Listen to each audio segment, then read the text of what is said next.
Tonight, pressure mounts on government over what the minority in parliament is calling a national health emergency, as nationwide shortage of antiretroviral medication compel persons living with HIV to beg for expired drugs.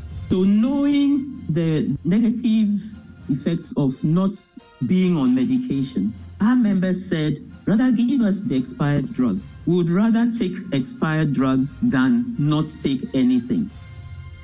Meanwhile, critically needed antiretroviral drugs remain locked up at the port for the past 3 months because government has failed to provide the funding to clear it. It's a very sad situation. They've been delayed in being released because of the fact that the port charges or clearance charges have not been paid.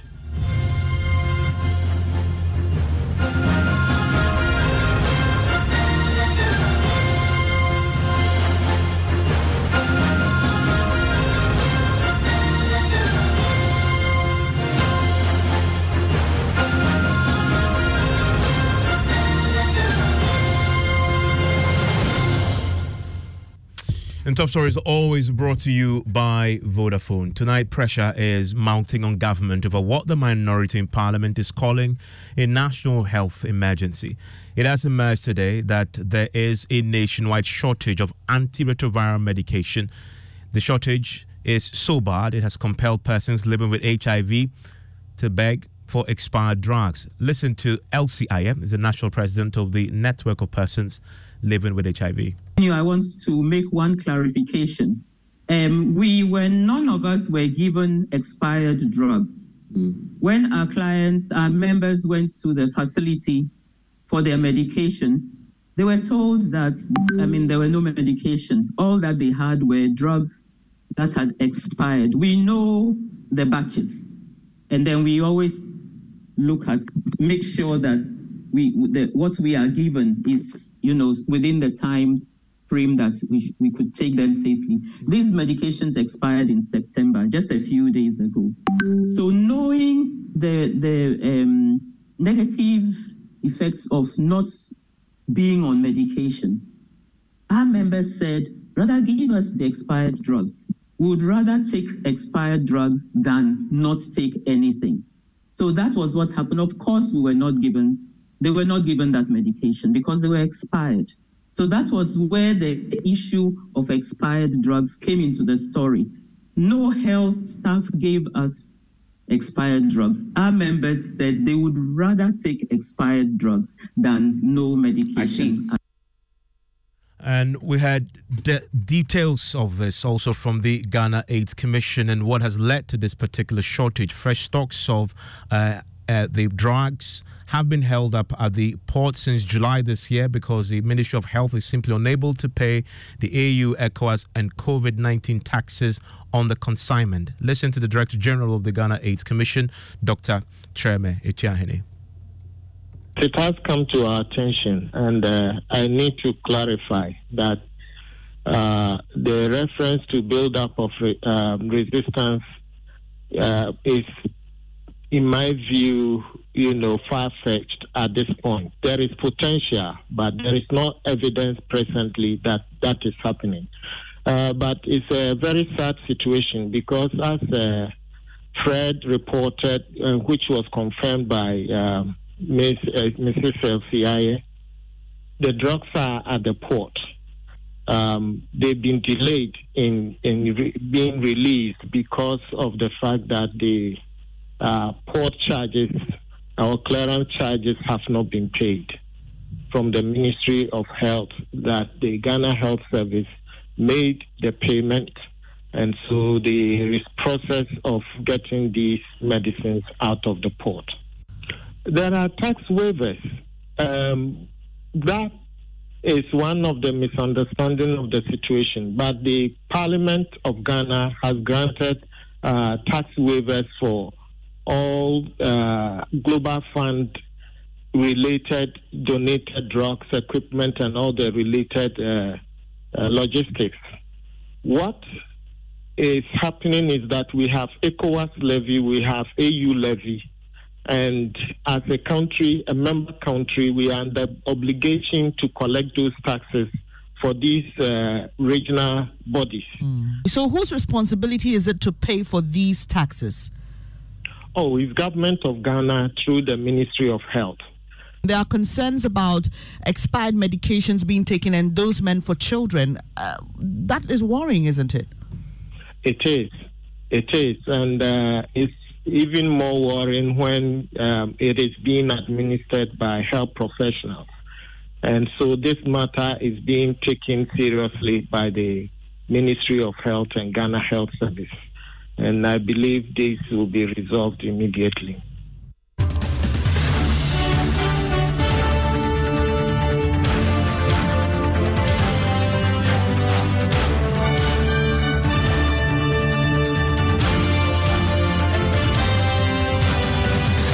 We'll talk to the Ghana AIDS Commission pretty shortly. The minority tonight has a statement out on this, so bring that to you also. But now let's speak to the national president of the Network of Persons Living with HIV. Joining us right now is Elsie Aye. Hello, Madam Aye. Thanks for your time. You're on Top Story. Thank you. And how long has this shortage persisted? I got news about the shortage in August this year. And that was potential shortage because it was in isolated facilities across the country. And usually when that happens, we consult other facilities that may have some in excess and then, borrow from them. And so that had been the stopgap until this stage where no one could had any excess to share, and then there was shortage in many facilities. So how have you been coping? Well, the first thing we did was what we did, putting this thing out there to the public domain, because there's nothing we can do. We need to take up our medication. We need to take our medication religiously. And if at this stage the medications are still stuck in the harbor, we don't know how long it will take to get them out, when we will be able to access them. I know you are in constant touch with the Ghana AIDS Commission, the Ghana AIDS Control Program. Have you received any official explanation why this is the case now? No, we haven't received any official information. It's just that what we had said is happening. Like, we are being given some other medication as a stopgap. We're told that it is due, the guidelines to handling those situations are being followed. So we should rest assured that whatever we are given or whatever steps are taken is in our own interest. But that's the information I received. But if I hadn't shared it, widely, because apologies, I'm having a challenge here. If you can speak directly into the phone, I'll be very grateful. Reposition for me, please. Can you hear me?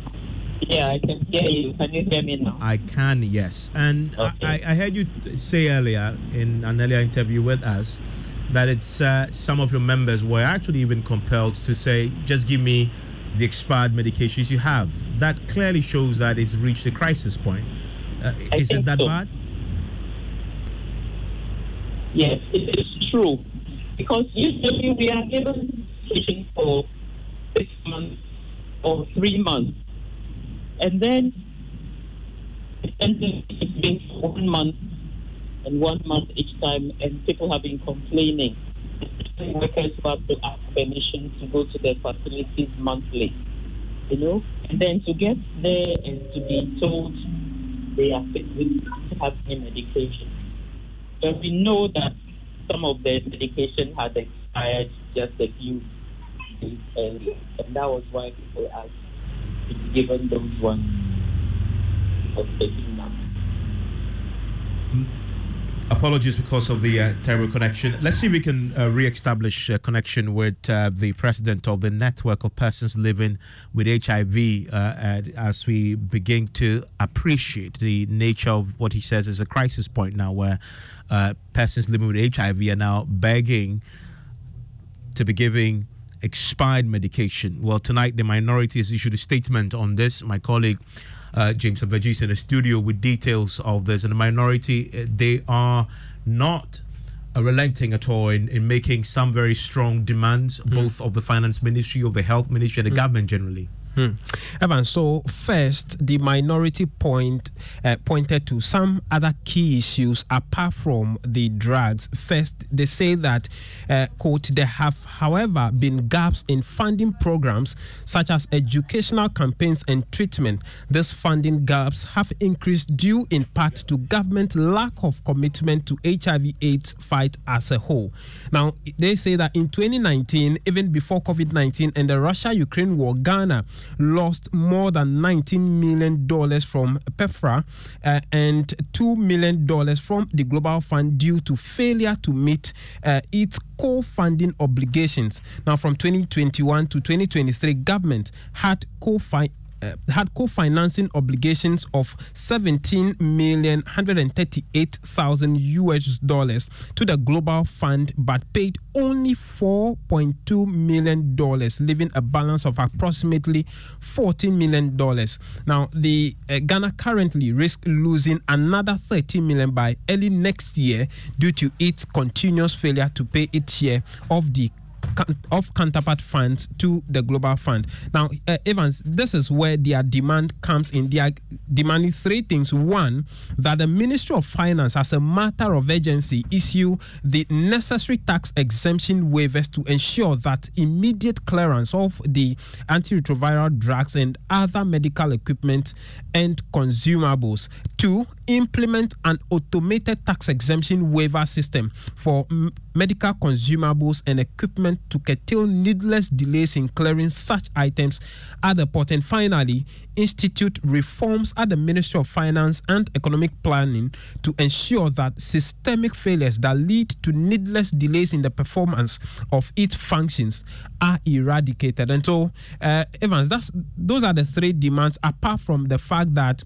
Ghana has been failing to meet its co-funding obligations to some of these drugs that are donor funded by some international NGOs. They want immediate clearance, some measures to be put in place to facilitate automatic clearance of these essential items from the port moving forward. And a short while ago, we've been speaking on the Pulse on the Joy News channel to Dr. Cheme Tiahini, who is the Director General of the Ghana AIDS Commission.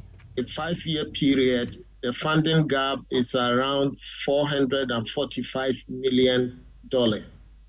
Now, it is so because all the commodities that we use are imported. They are not manufactured here. And we use hard currency to procure them. And so our donors have been providing these medicines with the expectation that government will supplement procurement of these medicines so that we can have adequate medicines for the people living with HIV. But unfortunately, that hasn't happened. And so considering the funding gap, it means we also have supply gaps when it comes to HIV commodities. Okay, here's what I want us to do. Let's do a recap of the concerns being raised by persons living with HIV. We have excerpts of, what it is that they are concerned on the screens right now, pointing out some of the key concerns they're raising. They are equally pointing out that there's complete shortage of life-saving medication, and now we have, some persons living with HIV taking drugs that are even meant for children, and some are even going to the extent of using expired medication. Here's what we'll do. Elsie Aya is the national president of the network of persons living with HIV. She's also on with us. Elsie, just give us a sense of what your concerns are. Then we can hear from Dr. Tiahini on what the way forward should be, and probably explain. And that's the Director General of the Ghana AIDS Commission speaking a short while ago on the Pulse on the Joy News channel about this major subject that has also emerged tonight as far as the health sector is concerned. And Elsie joins us on radio right now. Again, her connection to us was terrible. And Elsie, can you hear me? Yes, I can hear you. Can you hear me too? I can hear you clearly. And we've just been hearing that on television that you've also been indicating that beyond some of your members asking for the expired drugs, the antiretroviral drugs meant for children are now also being given to adults. Yes, as a stopgap, because we should not stop taking our medication. And then when the adult regimen was in short supply, what could be done was that the children's regimen, which is at a lower strength than what we take, is what was supplied. And people also accepted it because they needed to be on this life-saving medication. And our information also the assurance we also received was that such steps that are taken are still in line with the guidelines for giving medication. So whatever steps that was taken was in the interest of the persons living with HIV, remaining on the medication. Elsie, please stay with me. I have an update on what government is doing tonight to try and get the antiretroviral drugs stuck at the port for the last 3 months cleared. James Aveji is back. James, you've been working your sources and speaking to the management of the Ghana Health Service. What have they said about this? Yes, Evan. So they have confirmed that, yes, this matter has come to their attention and that they have initiated processes which would mean that they are actually paying the taxes on these drugs. And so the assurance they give us is that by Wednesday of next week, these drugs should be cleared from the port and sent to the various health centers for distribution. Okay, joining us also tonight is the ranking member on the Health Committee in Parliament. He also speaks for the Minority on Health, Kwabena Mintah Kando. They have a statement out tonight. Mr. Kando, thanks for your time here on Top Story. Evans, you're welcome. We've just been hearing what the Ghana Health Service is saying, that everything will be done for the drugs to be cleared by Wednesday. Does it address your concern? One of your demands was for the drugs to be cleared immediately. Partially, but Evans, why must we even get here in the first place? Why must we even get here? It's quite unconscionable. I don't even get it that another country, your donor partner, brings you, drugs for free. Then it gets to your country, it gets stuck at the port. Why? Because there are taxes on it. And it stays at the port from July till now. From July till now, to create needless shortages in the system. Why must we get here? Can't we have an automated form of tax exemption at the various places where immediately it comes, it's automatically cleared? Can't we have this day and age? And you see, even the issues are even dire more than what you know.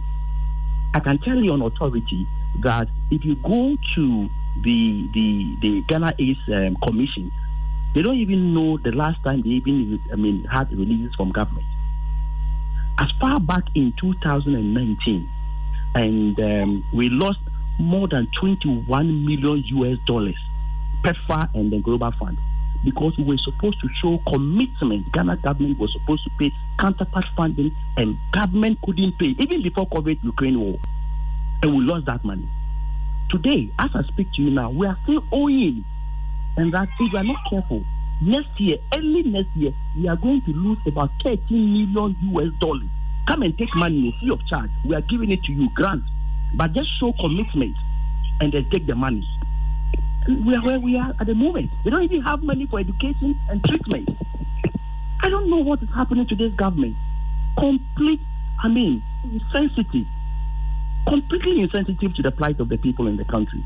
And these are crucial diseases that if we fail to do something urgently about it, it is going to, spike the spread of the virus in the country. It will mean that all the gains we have chalked all this while will be eroded. Why must we sit till we get here for people to talk about it? Why? Not why. Isn't it a reflection of our current economic circumstances? That is why I cited 2019. Was it COVID? Was it Ukraine? Ukraine-Russian war? 2019. We lost $21 million US, even at the time. And it's a matter of priority. Is government not running, irrespective of the challenges we are going through? Are we not spending on needless things? Are we not digging a hole, calling it a cathedral? Are we not doing it? Are people not starting money under their bed and what have you? We must prioritize. At least, as for the health sector, it's a very sensitive and a crucial sector that the government must show sensitivity, must be very sensitive to that particular sector. Evans, why must we always shout on government to do what is needful? Why? The Director General of the Ghana AIDS Commission says the taxes in question are the AU, ECOWAS, and COVID-19 taxes. When it comes to these particular drugs and these taxes, when they want an exemption, it will come through Parliament. Do you know if Parliament granted exemptions for these also? No, that is not correct. It is when we grant exemptions, okay, we don't issue the details of those exemptions. Exemptions are released from the Ministry of Finance, then to the customs and the onwards for the onwards clearance of those items. So where it is now, it doesn't need to come to Parliament. In any case, even if it needs to come to Parliament, and that is not the case anyway, what were they doing all this while when it takes some time for the drugs to even travel on the sea before it gets to its destination? And it has been at the port since July. What were they doing? The government is just insensitive. And people are even doing out-of-pocket payment for the services for treatment that are supposed to be free. Free. Even, are you not sad? Elsie is still with me, and she's the president of the Association of People Living with the Network of Persons Living with HIV. Elsie, the desperate plea for expired drugs obviously wasn't heeded to by the medical professionals, and you say thankfully that was the case. You've talked about another stopgap measure, which is the administering of the antiretroviral drugs meant for children. Is that all you have currently going on? That's all the information I have received across the country from our members. So in the absence of those drugs that the adults are taking, originally meant for children, they have no other means of getting the drugs currently? No. In other words, they are going without the antiretrovirals? That is what we don't want to happen. But then people have also reported that they had been off their antiretrovirals for some number of months. Can you imagine? Evans, can you imagine? Have you been in touch with the... yes, please, Mr. Kano, stay with me. Evans, Mr. Kano, just a second, just to understand. Have you had any interaction with the Ghana AIDS Commission, the control program at all? Yes, immediately I heard about the shortage. The first point of contact was the program manager of the National AIDS Control Program. And what did they say to you? At that time, the issue was still the issue of the tax waivers. And they said they were doing all they can to ensure that things get, but at that point in time, I mean, we didn't have time. We didn't have time at disposal. People needed their medications. People had gone to the facilities and they didn't get their medication, and that was what was crucial for us, because we dare not take a medication pill. And how long ago was this, since this conversation with the... 2 days ago. 2 days ago. 2 days ago. Okay. Yes, Mr. Kando? Evans, aren't you shocked that after all these gains, that at a point in time, because of the stigma, people were not even coming forward for the drugs? There we get to a point where people are willing to come for the drugs to suppress the viral load. And now, because of needless and recklessness by the government, people are now going off the medication. People are now going off the medication. It's a national emergency. Do we even need to spend more than 2 or 3 days on this matter to wait until Wednesday? What can government do within 1 day or 2 days? What is not possible within 1 day or 2 days? It's a national emergency. And we don't have the luxury of time to even wait. Don't they know that? Don't they feel it? Can't they? This is common sense. What can government do even on weekends? Tell me what government cannot do? At least they should expedite action on it for us to clear it and then have a system in place where you don't need to go through a long bureaucracy before you be able to clear this. Somebody has given the thing to you free of charge from his country. It gets to your country and it spends more than 2-3 months at your own port. And your people are suffering. It doesn't make sense. It is only under Nado and Bawumia government that this can happen. It can happen in any part of this world. Governor Meta Kando, thank you very much. And he is the minority spokesperson on health. And they have a statement out tonight asking the government to act swiftly on the matter. You've heard earlier from the national president of the Network of Persons Living with HIV, LCI. Are you affected? 055-11-11997. Let's continue the conversation on our many social media platforms. Brother Bernard, Brother